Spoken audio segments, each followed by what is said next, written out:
And good evening to our fellow listeners and followers. Today is June 23rd at 8:36 p.m. This is Federico Lyons of States' Rights Radio and Seth Hancock of Seth Hancock Reports. And tonight's episode, we'll be talking about the Trump and Hunter convictions, upcoming amateur theatrical presidential debate, and the latest SCOTUS rulings. I think we'll start with the SCOTUS rulings because they've had a busy couple of weeks. Obviously, gun control has been a major part of their recent rulings, but also another ruling deals with states' rights and when it comes to water agreements. Let's start with the gun control stuff. The big decision came in the United States versus Michael Cargill. Michael Cargill is a gun store owner in Texas who challenged the Trump bump stock ban. And I think that's an important point to start off, that it was Donald Trump who did it. There's a lot of conservative media out there that is, rejoicing in this decision, and they keep calling it the ATF bump stock ban because they don't want to tell the truth about who initiated it. But I guess that's neither here nor there on the ruling itself. To me, the ruling is, I agree with the opinion, but when I read the opinions from the majority, it's like so many of the court opinions. Even if I agree with it, the courts are still trying to leave in place federal power. The opinion written by Justice Thomas basically hinged upon the idea that bump stocks do not make semi-automatic weapons into machine guns, which is one of the things the ATF was claiming, was that it makes it into a machine gun. Machine guns have been illegal since the Prohibition era. That's another question for me. I think machine guns shouldn't be illegal, but that's the reason they did this. The reason they ruled this way is that the definition of bump stock does not create a machine gun.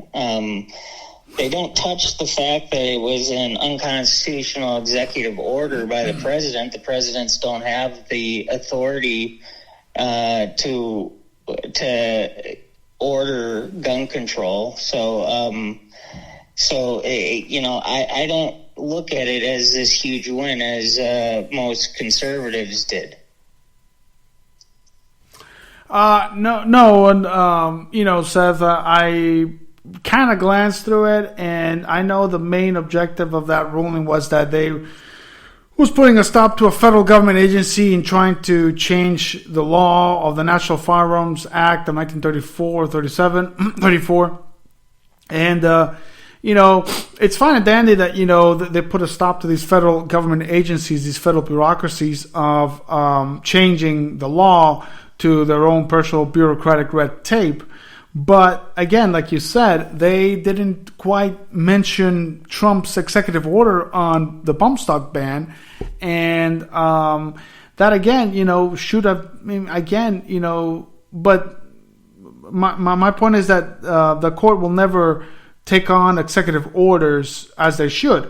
Because I think, in my opinion, executive orders are just for the executive branch on appointments and issues like that, not on legislation like bump stock ban or naturalization issues like the imprisonment of Japanese Americans and German Americans and Italian Americans during World War II. So, it's a shame that the Supreme Court, in their infinite chicken wisdom, that the chicken hawk wisdom, that they are again failing to take on those real issues. So when I saw that one, when I saw that Supreme Court ruling, it's I'm glad they put a stop on the federal bureaucratic red tape nonsense, but I wish they would have really, disavowed Trump's executive order on that. But it's just one more thing to kind of, squiggle on the Second Amendment. And that's something that we were talking before the show, Seth, is that, the Second Amendment doesn't say the right to bear guns. It says the right to bear arms. It could be anything. The framers' mind, if you want to get into the framers' constitutional mind, is for us, the citizens, to be in defense against a tyrannical government and to take up arms for our own protection. It could be guns, it could be a knife, it could be a sword, it could be a bat, whatever could be an arm. So, that's something that even Scalia in the DC versus Heller case didn't quite get into it as much as I thought. So, that's something that people need to comprehend. It's not just about guns. It's a concept of liberty. It's a concept that the founders had, the framers had, that it gave us that right to protect ourselves with whatever means necessary to protect ourselves against an obtrusive and intrusive government. So, that again, even D.C. Heller didn't quite explain it very well.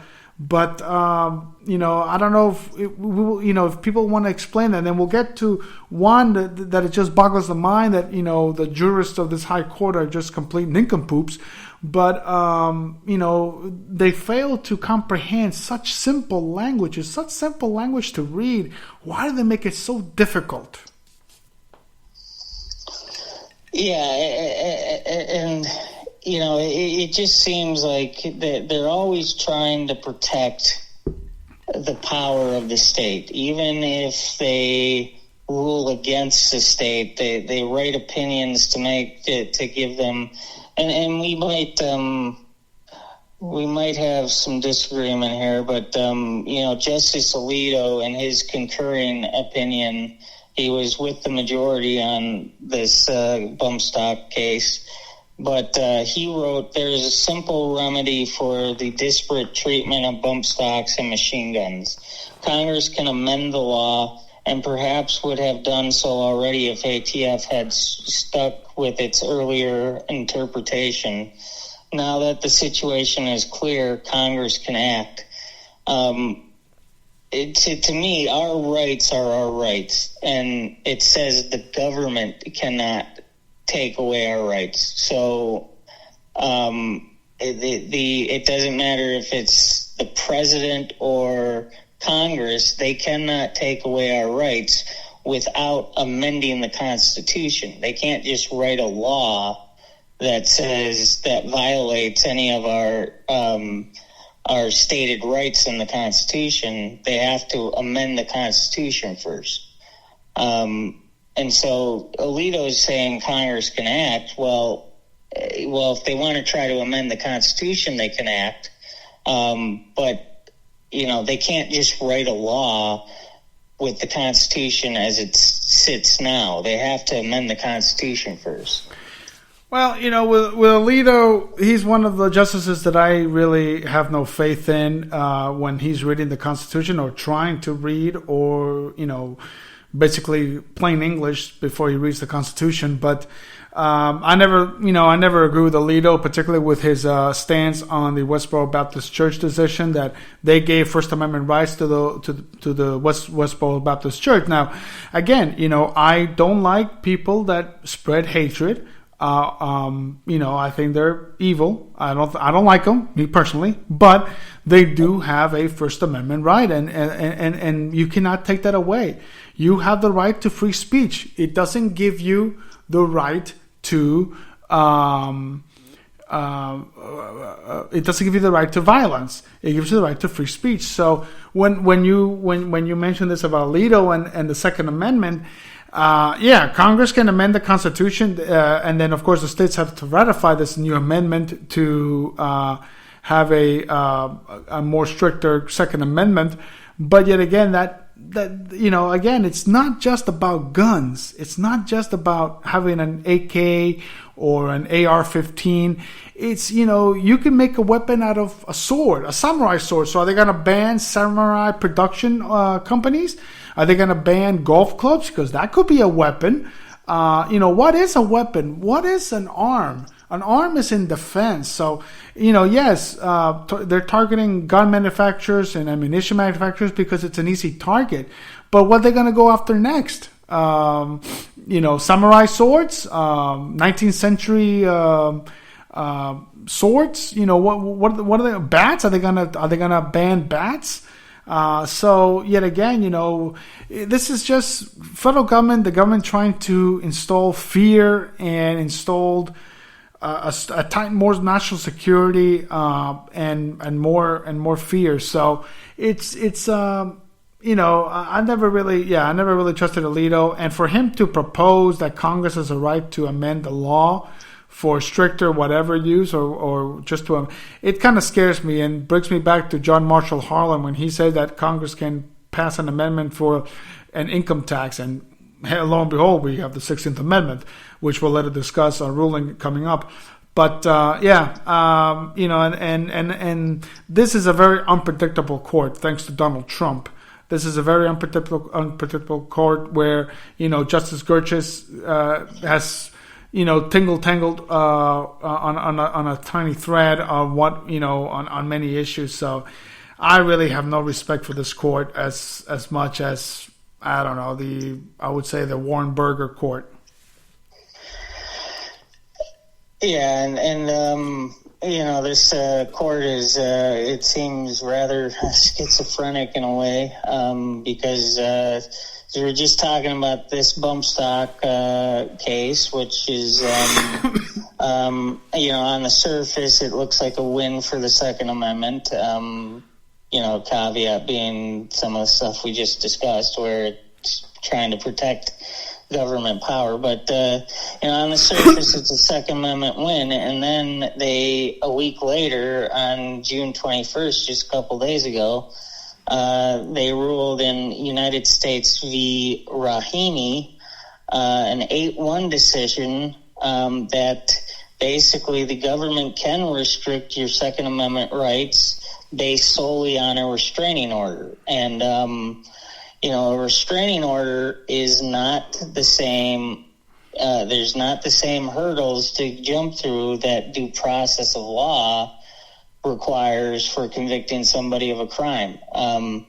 And basically, this is a case of a guy named Rahimi who had a restraining order put out against him by his ex-girlfriend. His ex-girlfriend alleged that he was abusive and was, doing some horrible things to her after they had broken up. But the question is, why didn't the police arrest the guy? From what it sounds like is that there were criminal acts against the ex-girlfriend, but instead they just give a restraining order and restrict the guy's rights. And this guy might be a piece of garbage who should be in prison. I don't know, but you have to take him to court and give him due process of law before you can violate his rights. And this is in my opinion, a dangerous precedent that is going to set up, people being told, accusing people of being mentally ill so we can take away their rights. And this was an 8-1 decision. Justice Thomas was the only one who dissented. And I agree with Justice Thomas's opinion where he states, this case is not about whether states can disarm people who threaten others. States have a ready mechanism for disarming anyone who uses a firearm to threaten physical violence, criminal prosecution. And that's exactly it right there. Take him to court, charge him with crimes, don't take away his rights on a restraining order. That what you just said a couple of minutes ago, that first take away the guns and then take them to court, reminds me of Donald Trump when he said that discussing the gun problem, the gun situation, that first take away the guns and then take them to court. No, we have a certain due process that even Donald Trump had to go through when in his trial. He was never denied his due process. Neither was Hunter Biden. But if this guy really is a dangerous criminal, then take him to court. And if he's found guilty, then he loses all his rights because he was found guilty by a jury of his peers. But just on a restraining order to restrict his gun licenses, then it's gonna, as you said, it's gonna set a very dark precedent that it could happen to somebody that had a restraining order on him that didn't need to be a restraining order, and then they're going to take away his gun rights, and then and then other rights to that effect. So, again, 8-1, Thomas dissenting, and the rest of the unwanted crew of justices on this. Again, it's a very unpredictable court. It's a very conflicting court because you would think Kavanaugh and Gorsuch and Barrett would be in favor of protecting your amendment rights, which again, thanks to Donald Trump, we have 3 unpredictable justices that we don't know where they're going to go. We have one with George W. Bush that, he is deeply conflicting and unpredictable. So with Thomas, I know where he's going to stand, particularly on the Fourth Amendment. He will side with law enforcement more, so there's no... he's always sided with law enforcement more than the Fourth Amendment. So, but yeah, this is a very dangerous predicament. It's like the FDR court with the National Firearms Act decision. It's knowing a little bit of facts, it's very unbecoming and very, very scary. So, go ahead. Yeah, I'm glad you brought up the Trump statement on take the guns first, do the due process second. That's what the courts basically set that precedent. Donald Trump's ridiculous statement has just been set as precedent by this court. And in this case, I haven't seen nearly the coverage that the bump stock case got, and this is an even more this is a dangerous opinion, in my opinion. But people like to live in their little bubbles and thinking that, look at the bump stock opinion, happy days, our rights are being upheld. Well, no, they're not. no, they're quite the opposite. And I guess you and I and those two will probably be 2 dissenting opinions in there. Yeah, and I also appreciate an organization like Gun Owners of America, which came out and made statements about this opinion, and they we have, because everybody loves the NRA on the conservative side. The NRA is such a weak, useless organization, in my opinion. But there are some good gun owner organizations like Gun Owners of America that will call out the Republicans when they trample on our rights. Yeah. Now I think Bob Barr is the NRA president, and I'm like, oh God, really, Bob Barr? That's a joke. But the NRA is a complete joke, and GOA is a little bit more constitutionalist when it comes to your Second Amendment rights. And then another court ruling that you've been you've read a little more than me was concerning water rights in 3 states. What was that about? Yeah, it was Texas versus New Mexico and Colorado. There was a dispute between the states concerning water law, jurisdictions and jurisprudence, and I haven't read totally into the details, but basically these three states have had a water agreement concerning the Rio Grande Compact of 1938. So this is an agreement from almost a century ago, and there were some disagreements recently, and basically in a 5-4 decision, the Supreme Court basically rejected a 2022 settlement that the states had come to a settlement in 2022, but now the courts are entering in saying that, well, the federal government wasn't involved in this settlement, and we want our say in this. But this, to me, this is a states' rights issue. Like I said, I don't have the complete details on the agreement, but I don't know why the federal government, I don't need to know too much about the agreement to know. I don't see a need for the federal government to be involved. And,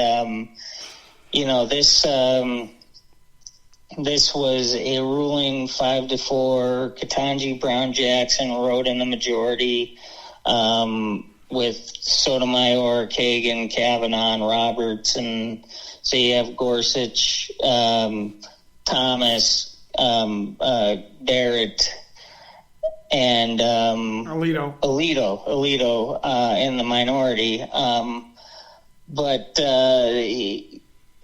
Gorsuch writing in the minority, the dissenting opinion basically said this is inconsistent with how original jurisdiction cases normally proceed. It defies 100 years of this court's water law jurisprudence, and it represents a serious assault on the power of states to govern, as they always have, the water rights of users in their jurisdiction. It's just saying that the federal government needs to be involved in what the federal government doesn't need to be involved in. Yeah, and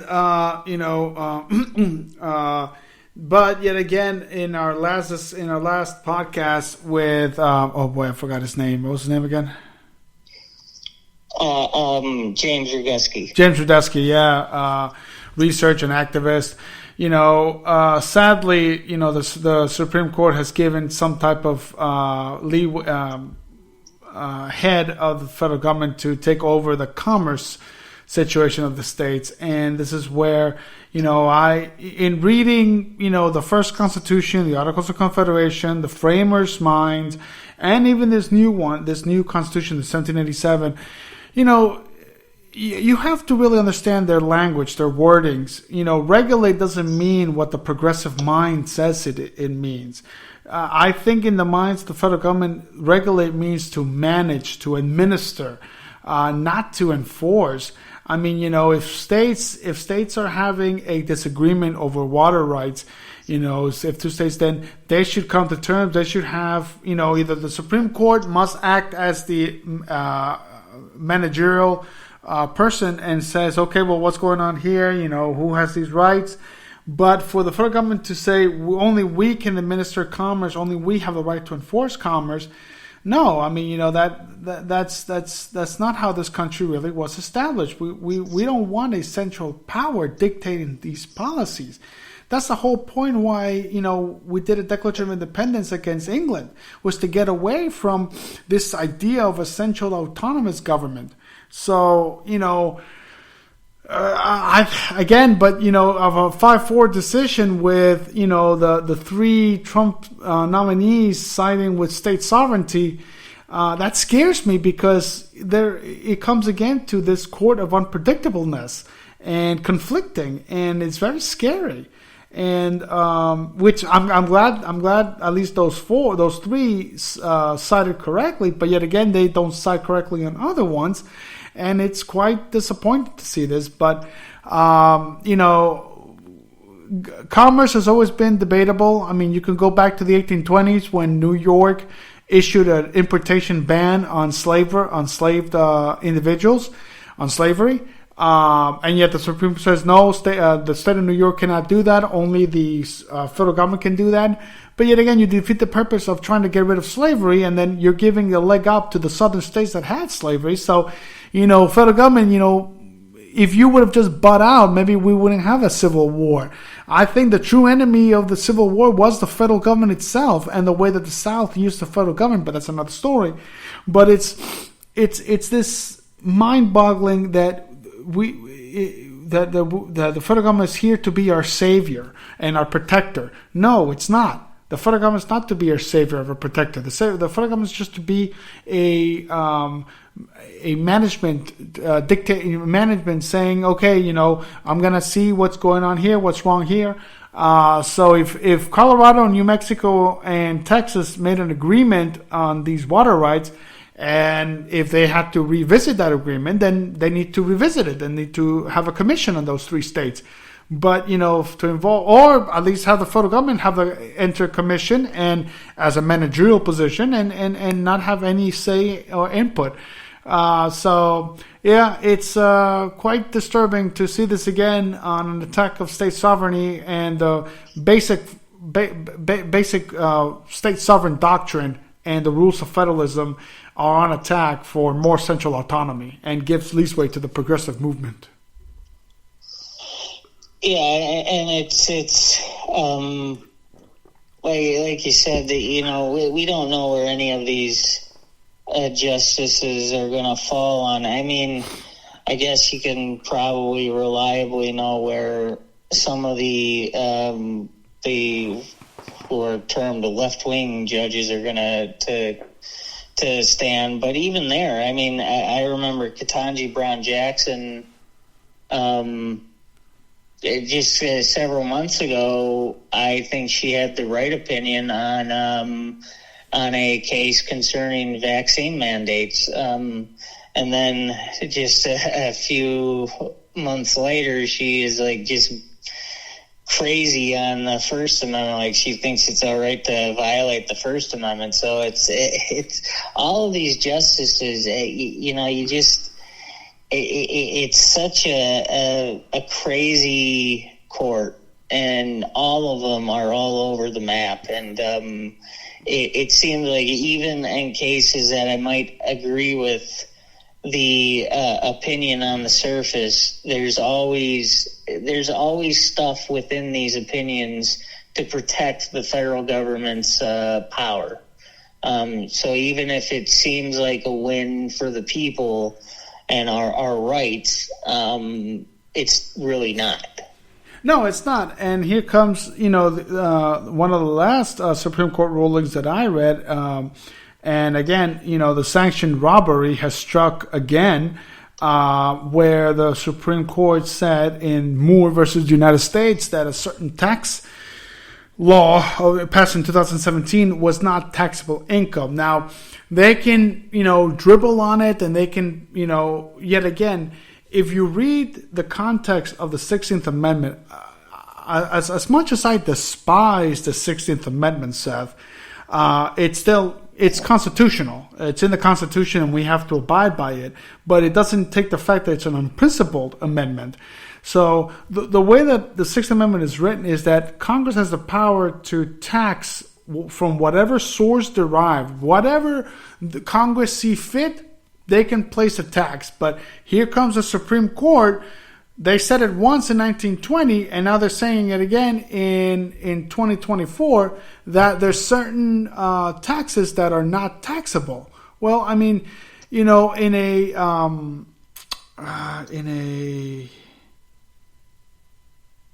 I think Thomas was Thomas wrote the dissenting opinion, and other ones wrote the concurring opinion. But Thomas wrote, if I could find it. Oh shoot, sorry. Justice Thomas wrote that the Ninth Circuit erred by concluding that realization is not a constitutional requirement for income taxes, and the majority's attribution doctrine is an unsupported invention. I mean, for once, I agree with Justice Thomas. As much as I don't like this amendment, but Congress has the right to tax. It says it right there, from whatever source derived, from a gas tax or a food tax or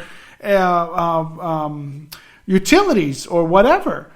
Congress has the power to that. And then for Ketanji Jackson and Amy Coney Barrett saying, as I explained below, I think the issue is more complex than the court lets on. No, it's not more complex. It's quite simple. Congress passed a tax. People, unfortunately, have to abide by it. You can't just pick and choose what's taxable or not. Then you need to amend the 16th Amendment and be clear about it on what is taxable income. So this is more the protection of the federal government than anything else, and the protection of this sanctioned robbery amendment where they get to pick and choose. So if this sort of investment tax is not a taxable income, is a gas tax taxable income? Is food? Is liquor? So, you can drop a lot of questions, and, this is why it's so unnerving to see this. And this is why I call it in my book, The Road to Liberty, bringing an end to the 16th and 17th Unprincipled Amendments, where it's truly the sanctioned robbery amendment. They get to pick and choose what is taxable to feather their own nest. Now, I know that I like to take pictures of a lot of homeless people out there, but they are the products of this amendment. They are the product, sadly, of this sanctioned robbery amendment that tax us citizens to better serve other citizens. For example, in California, they're just approved to do a very expensive high-rise in Skid Row for the homeless and the indigent population, with a 24-hour fitness center, a 24-hour business center, a cafeteria, food. The rooms are very exuberant and very nice. And I'm like saying, wow, how come you're not doing it for me and you're doing it for them? It's and I'm sure that they got some federal funding for that exquisite building on Skid Row in L.A. So it's, as I like to call it, Seth, this is a sanctioned robbery amendment, and it's time that people really wake up, and I hope that many legislatures out there find the ways to repeal this amendment, because it's downright evil and it's hurting this country. Yeah, and that is what we should be focusing on is getting rid of the 16th Amendment. We should be focusing on real things like that, real tangible things. But instead, we live in this distraction world, which kind of goes into our next topic on, the Trump and Hunter Biden trials. That it's just there's all these distractions, and people are not focusing on doing the real things that could return liberty to this land, which is repealing the 16th Amendment and the 17th Amendment, and ending the Federal Reserve and returning to sound money with the gold standard. It's things like this that nobody wants to talk about, the real issues and how we can return to liberty. Instead, we want these show trials and political circuses. The upcoming debate is going to be, it might be entertaining. I will say that. But it's not going to be a real debate. So, but this is what people want to focus on, and this is why we can't have nice things. Yeah, you're right. You're absolutely right. And then, with the upcoming debate, it's going to be the two Muppet Show old guys again debating.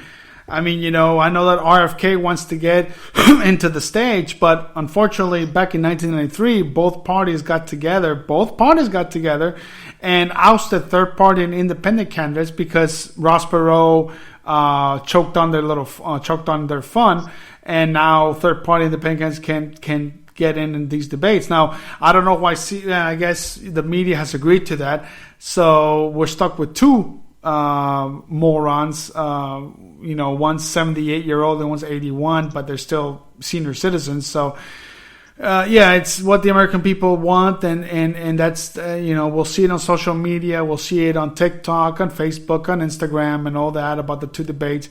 And then with the Hunter Biden, the Trump Biden convictions, I will say this: the only similarities of those two is that both of them got their due process and were convicted by a jury of their peers.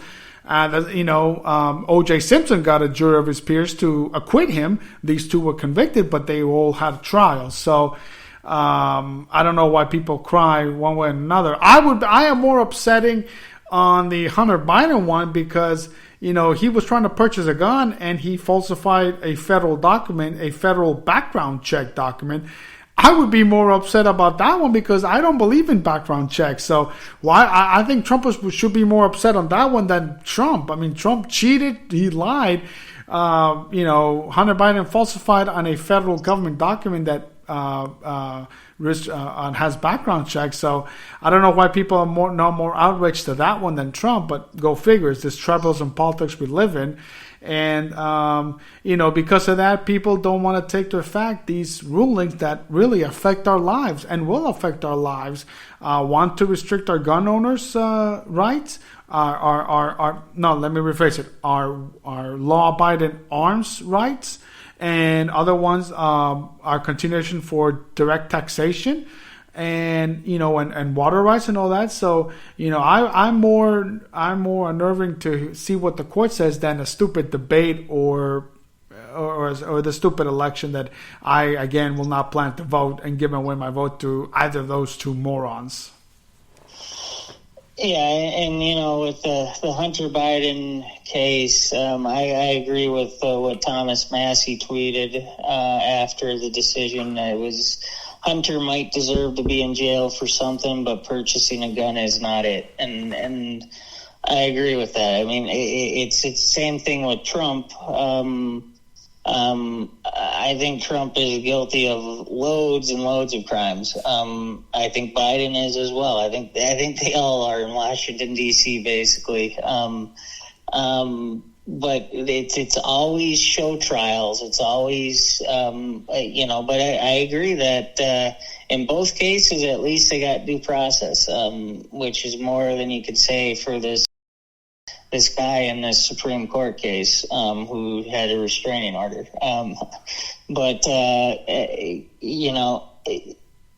It's always going after people for political reasons, and it just exposes the hypocrisy of both sides. That it's always the law is being weaponized if it's the other tribe taking your tribe to court, but you can never view the law being weaponized by your tribe taking the other tribe to court, it's just a circus. It's just a distraction. My opinion is that I don't know that Hunter Biden's even going to go to jail. I don't know that Donald Trump's going to go to jail. I don't think, I think a lot of this is just for show. I think it's, and it just whips up emotions and doesn't actually get us to understanding of liberty and and with the upcoming debate, I have no plans on voting. I would kind of like to see RFK in the debate because even though I don't trust him at all, I think he would actually try and focus on issues. When it's Trump and Biden, they've already basically announced this is just going to be like lobbing bombs at each other, and there's going to be no issues discussed at all. I mean, when Joe Biden puts out a video like like he's some type of tough guy, and I'm ready for you, Donald Trump, or stuff like that, and then Trump is like, I'm ready to rumble. It's professional wrestling, and they're basically both admitting it. So I would kind of like to see RFK in the debate, because they might actually be forced to discuss some issues. But I don't trust any of them. So I don't know that I'm going to watch it. I might watch it just for entertainment's sake. We'll see how I feel when that time comes for the debate. Yeah, no, you're right there. RFK would probably bring up some issues to talk about, but those two, the grandpas, the old Muppet guys, they're just gonna bicker and fight each other and call convicted felon, and then call the one senile and whatever, Sleepy Joe, and it's just unwanted amateur theatrics here for politics, but I'm not seeing. Yeah, it's gonna be very. I'm probably just gonna see some highlights of it, but that's about it. But well, as far as we go ahead of this week ahead and all that, we'll see what comes up. But I would advise our followers and listeners and people out there to stop, engaging in these type of political trivial, like the Trump Biden convictions or the debates, and focus on the real issue that's happening here. Focus on what's happening with the Supreme Court, why they're deciding this, what can we do to nullify and create legislation that will subvert this ruling to protect our liberties and freedoms. So that's my 2 cents out of all this is, be aware of the real issues that will affect your liberties, and don't be so political. Just know what's going on, and be aware that, this threat to your liberty it's not just Trump or Biden, it's everything. So just be aware. And be aware that, it's both sides are just trying to take more power. I don't know if you want to talk about the Louisiana Ten Commandments issue. But I think it's, you and I might have some disagreements, but I think on the overall issue, we probably will agree that I saw Ben Shapiro posted something on Facebook about this, and he said the founders would have been appalled to think they had banned public displays of religion. And I responded to it with, the founders would have been appalled that government schools exist. That's what the founders would have been appalled at. And, I as a Christian, I have no problem with the Ten Commandments, but this is an unfunded mandate. The Eighth Commandment is thou shalt not steal. In this case, the government's going to steal from taxpayers to make sure there's a Ten Commandments in every classroom. To me, it's just stupid. No, to me, it's just again, comes to people not understanding basic language of in the Constitution. It's quite simple.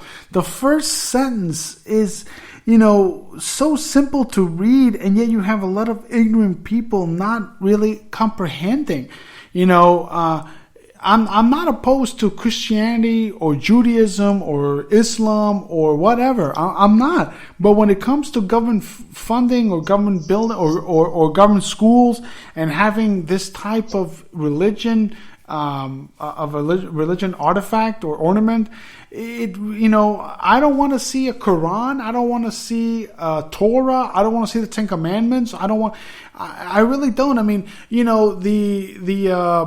The governor of Louisiana said that if you want to respect the rule of law, he said, you've got to start from the original lawgiver, which was Moses.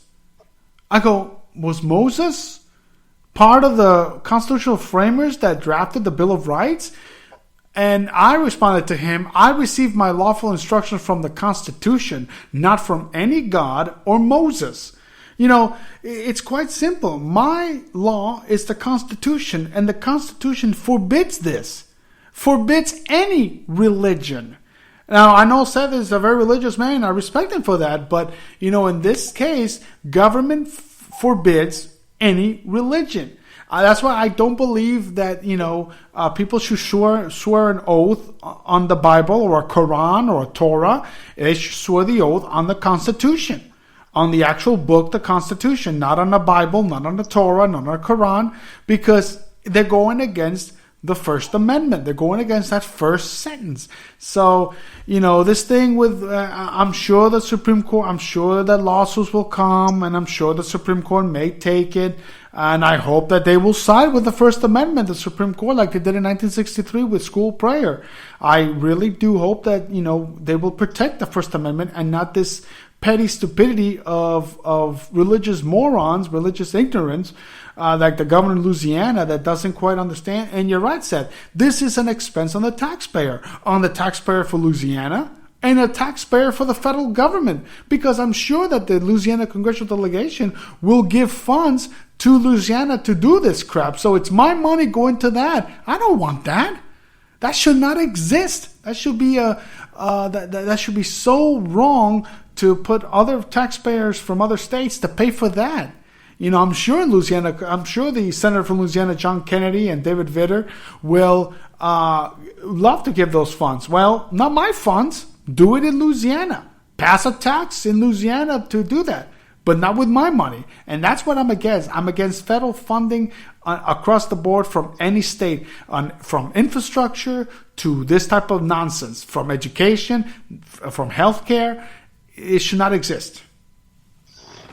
Yeah, and I think it's one of these culture war issues that animate and excite, especially conservatives. You know, they have a problem. I mean, they have a problem with teachers putting up pride flags in their classroom. So they think the answer is putting up the Ten Commandments. And like, well, first off, we're talking about a mandate here. You know, it'd be one thing if you were saying, if a teacher wants to display on their own the Ten Commandments in their classroom, I would be a little more for that. But you're mandating it. But to me, all of this, as somebody who doesn't believe the government should be running schools, it's like all these debates about what should be in the classroom and what shouldn't be, to me, is a distraction from the real issue. Should the government schools exist? That's what I'm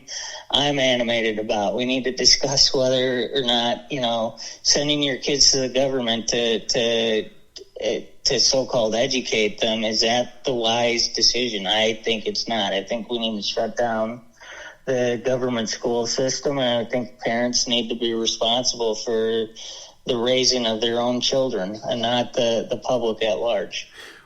Well, you know, one thing I would say is that I don't mind that states, if they want to have state public schools, fine by me. I mean, you know, that's, again, under the state sovereign doctrine. It should also imply the individual should have a voice. It's within the Ninth Amendment.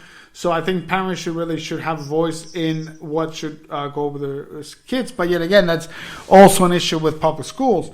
I just don't want federal funding into different public schools. And, you know, one thing that I like to say is that I went to a private Catholic university, and in one of my classes, the pastor he was a Catholic pastor.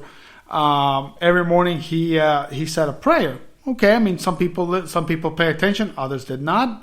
But I have a problem because it's a private university, but it accepts government funding from the federal government on grants. So that should be stricken from, they shouldn't be doing that because it's now becoming a GSC, a government-sponsored entity. So I have a problem with that. I have a problem with federal funding on education. I mean, my thing is that, yeah, you're right. There shouldn't be any public schools. There shouldn't be a public school system. It should all be private. It should all be competition, because that will really lower the price of all schools. And competition will drive the school systems to a better use. So, but unfortunately, you will always have public schools, and some people will not have the means. Other people will. I think they will have the means if everything is privatized. But just my main concern in this is that I don't want federal funding to fund for Louisiana's Ten Commandments ornaments all over their public school system. I don't want my tax dollars from Florida going to Louisiana, as I don't want my tax dollars going to Maryland's building of a new bridge up there in Baltimore, or a train from LA to Las Vegas. If California wants to build a train and if Nevada wants to connect between LA and Vegas, then it should be a co-op effort between those two. There should be no federal funding whatsoever. But yet again, the 16th Amendment will allow that, and that's why we're in this debacle. And then with this debacle, with this thing with the Ten Commandments, it's because of the 16th Amendment and the right that Congress has a right to do all these things, and the Federal Reserve, they're probably going to send some federal funding to it. So, yeah, that's my main concern to that. That's my only main concern. But people, listen to the first words or the first sentence of the First Amendment. Congress shall make no law with an establishment of a religion. It doesn't say Christianity. It doesn't say Hinduism, Buddhism, Judaism, Islam. It says a religion. It's all of them. So they're not attacking Christianity. They're attacking all religions. This country is a secular state. This country has a division of church and state. And I hate it when Ben Shapiro says, "Oh, we're a Judeo-Christian nation." No, we're not. Yeah, the founding fathers were Christians, but James Madison, the author of the First Amendment, was a Episcopalian, and he was the one who drafted this amendment because the Commonwealth of Virginia had a recognized religion. The Church of England was recognized in the Commonwealth of Virginia, and he couldn't get some things because it was privileged to the Church of England goers. So that's why he invented this. So this whole thing that Ben Shapiro and all these Trumpers are saying that we are a Judeo-Christian nation, no, we're not. We're really a secular nation, and the First Amendment says it. Well, yeah, and I personally I have a problem with the idea of Judeo-Christian because to me there's a difference between Christianity and Judaism. I have a problem with that, but it's just to me as a Christian you can't force religion on to others. They're not going to accept it if it's forced on them, and I think it harms more than helps to try and force it on people. And I agree that really the federal funding is a big problem here. And states do have the right to put in their constitutions that they want to set up government school systems. But I would suggest that I looked it up here in Illinois that the right to a quote-unquote free education was not put into the Illinois Constitution until the 1970s. So I would argue that we wouldn't have these government schools if not for the federal government intervening in the first place in the early part of the 1900s. So I just we have this. We have this system that, the states could do it, but they want the federal dollars, and that's why we have this massive bureaucracy called government schools that are all trying to get their hands on federal money, and they're not educating kids. They're job training them. That's what I view public schools as. I think a lot of private schools are as well. They've set up in the same manner, but it's just it's always fighting these battles in the wrong way. Like I said, I have absolutely no problem with the Ten Commandments, but this is not helpful. And it's almost, it leads me to wonder, is there a alternative motive to why they're doing this? Are they trying to have this battle? Because I heard some people in Louisiana who supported this said that they look forward to the legal fight, and I think it's almost like they want this legal fight, which I think they're going to lose, and it's going to set even more dangerous precedents that we don't want, and that might be the whole point of it. They don't really. The state of Louisiana doesn't care about the Ten Commandments. I mean, they probably all violate them daily. Well, Trump. Yeah. Trump violated 3 of them. Yeah, he's violated a whole lot more, I think. But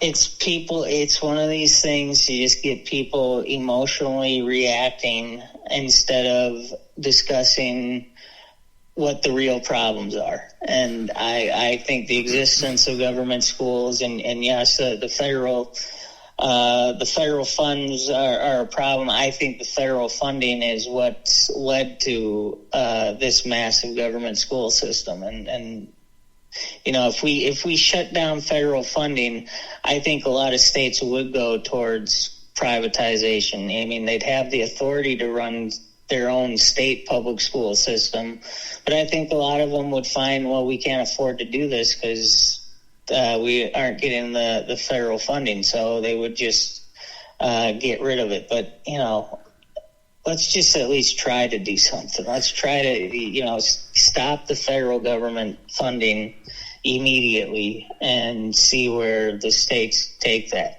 One last point. You mentioned that Illinois didn't start with states' public schools, and in their constitutional doctrine in the 1970s was in the late 1970s when Jimmy Carter, established the Department of Education around that same time?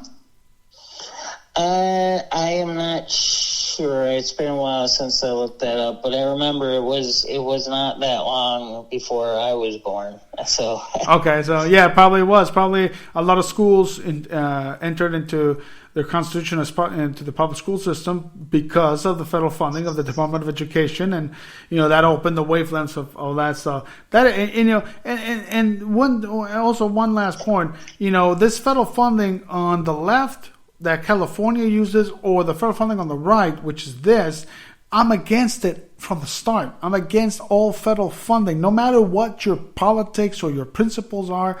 Federal funding, my tax dollars should not go to your schools. That's something that Barry Goldwater pointed out in his book, The Conscience of Conservative, is that many students were saying, well, we're taking in, funds from other states and not really affecting Arizona taxpayers. That's good. No, that's bad for that taxpayer, because maybe that money should have gone to that school in that state and not to your own. So again, it's federal funding that's really causing an issue here. And just to reiterate all what we've discussed here, Seth, is that people really need to choose their battles wisely.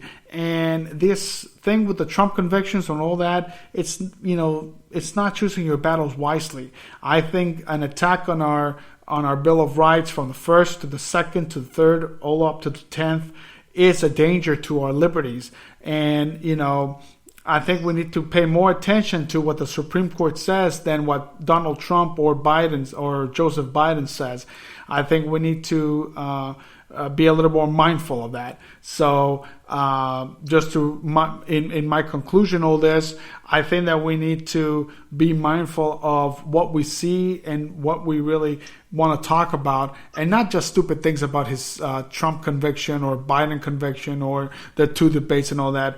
I think we really need to start focusing on our liberties and what is affecting our diminishing of our liberties. Seth, what's your last take on this? Yeah, my last take is that just think for yourself and take accountability for your own lives. I mean, that's everything. All these court opinions are trying to keep government power in place. We should reject that and be responsible for our own lives. Exactly. And with that, let's hope that we have a good week ahead. And I hope that people really look forward to that and don't really watch the debate. Just focus on other important issues that's affecting your life. And hopefully we'll see you next Sunday. Seth, have a great night, and everybody too. Yep, good night.